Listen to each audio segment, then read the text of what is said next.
2 jours durant, les acteurs du système éducatif de la région du Poro ont planché lors d'un atelier sur la nouvelle vision du ministère de l'Éducation nationale. Vision qui inscrit la réussite scolaire de l'élève au cœur de toutes les activités éducatives. Un défi pour les chefs d'établissement à qui il revient la responsabilité de l'élaboration de l'emploi du temps mal maîtrisé par les élèves. Il y a certains parents qui ne connaissent pas l'importance de suivre les enfants, de suivre l'évolution de leurs enfants, de se rendre à l'école pour voir comment l'enfant fonctionne. Si l'enfant se rend effectivement à l'école pour suivre les cours, il y a des parents qui sont fous. Dès qu'ils vont ils paient la scolarité de l'enfant, c'est fini. C'est fini. Les emplois du temps, c'est l'épine dorsale d'une école. Et avoir des emplois du temps bien faits, c'est gage d'un service bien mené au niveau de l'école. Chaque acteur s'en tient à l'emploi du temps. Même les éducateurs sont contraints par l'emploi du temps des élèves. Après l'atelier, le directeur régional de l'éducation nationale de la région du Poro est allé à la rencontre des familles. Il s'est donné pour mission d'expliquer aux parents la nécessité de suivre leurs enfants à l'école. Des études réalisées en 2018 par la direction régionale de l'éducation nationale du Poro sur l'encadrement des élèves par leurs parents indiquent que peu de parents ont une idée du programme scolaire de leurs enfants. Les autorités éducatives de la région du Poro en appellent à leur responsabilité afin que les élèves comprennent le sens de leur présence à l'école. L'enfant, quand il va à l'école, il faut le suivre. Tout ce qu'il va le faire pour l'encourager. C'est arrivé à un certain moment, lui-même va voir qu'on lui a mis dans un bon chemin. Et quand il commence nouvellement, qu'il essaie de se rebeller un peu. Avec les conseils, toujours, on arrive toujours à un bon point. Les chefs d'établissement de la région du Poro ont pris l'engagement de tout mettre en œuvre pour que les élèves soient les propres acteurs de leur réussite. Reste aux parents d'assurer un meilleur encadrement de leurs enfants.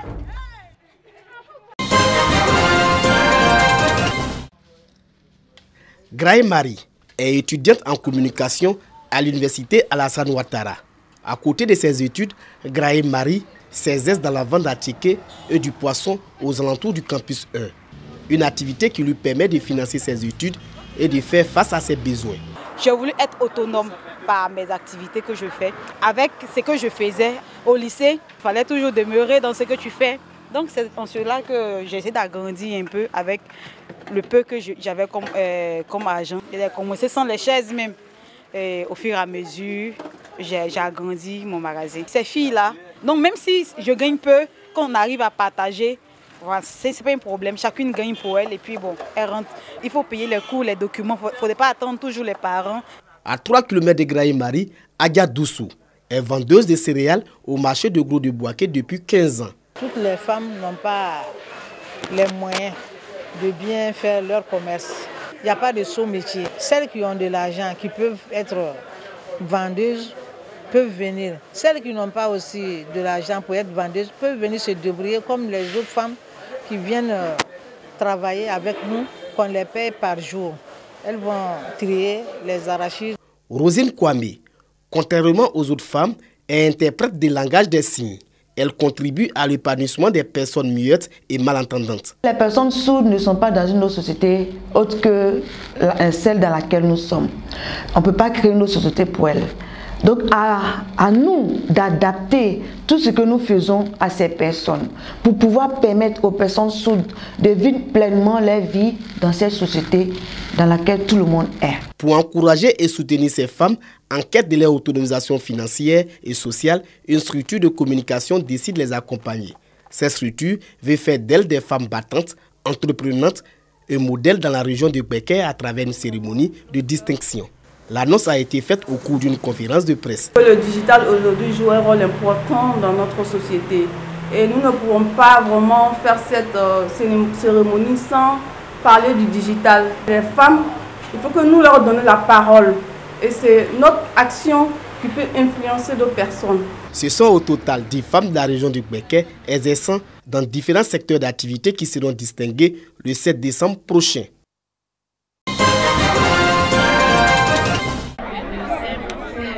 Nous sommes à Biagouri, dans le département de la Kota. Le village bénéficie de plusieurs kits scolaires, alimentaires et sanitaires. Un don du Lions Club Abidjan Filia en vue d'encourager la scolarisation des enfants en milieu rural, de contribuer à l'autonomisation de la femme et à la lutte contre le paludisme.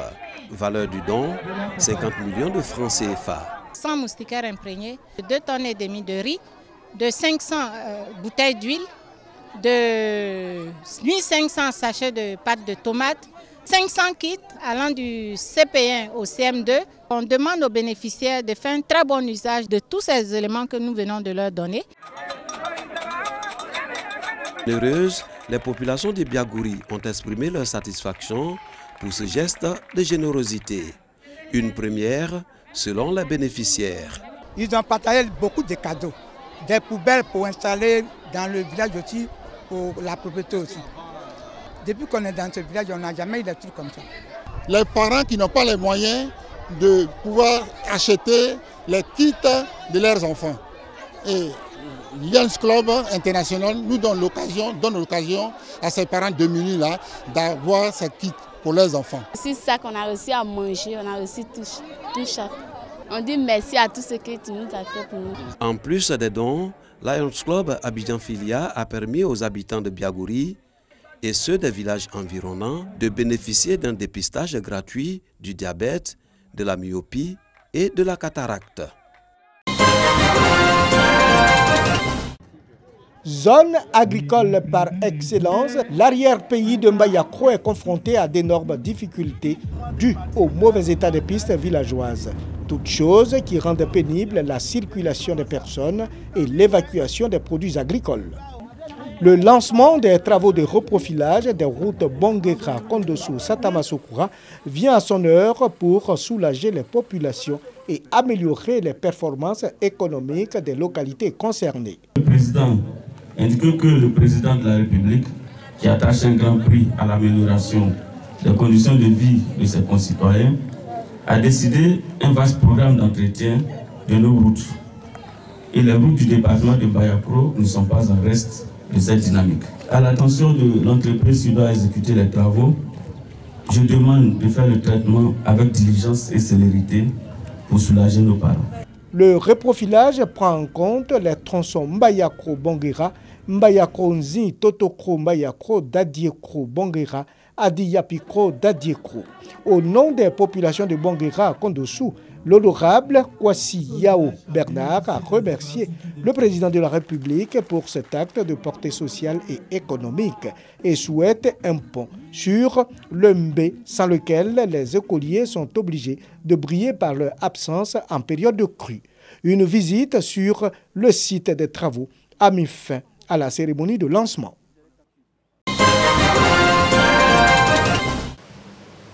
Jacquesville. Depuis l'inauguration du pont Philippe-Grégoire-Yassé en 2015, la ville est sortie de son enclavement. Malheureusement, les activités économiques n'ont pas atteint le pic comme le souhaitent les fils et filles de la localité et ceux des villes environnantes.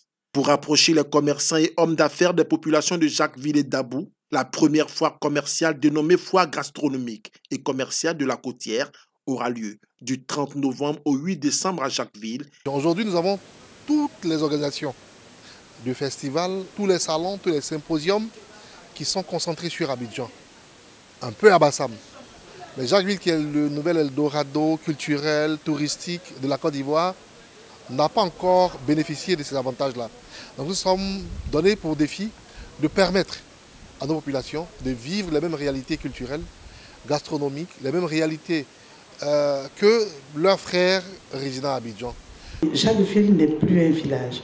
Jacquesville, c'est une ville. On a besoin qu'on soit aussi en avant. On a besoin d'avoir un peu de tout. Cette première édition de la foire commerciale de Jacquesville va être couronnée de plusieurs surprises, ont annoncé les promoteurs. L'une des innovations, c'est qu'elle sera couplée à la 7e édition du festival 24 heures reggae qui se tiendra simultanément du 6 au 7 décembre dans les villes de Jacquesville et d'Abou.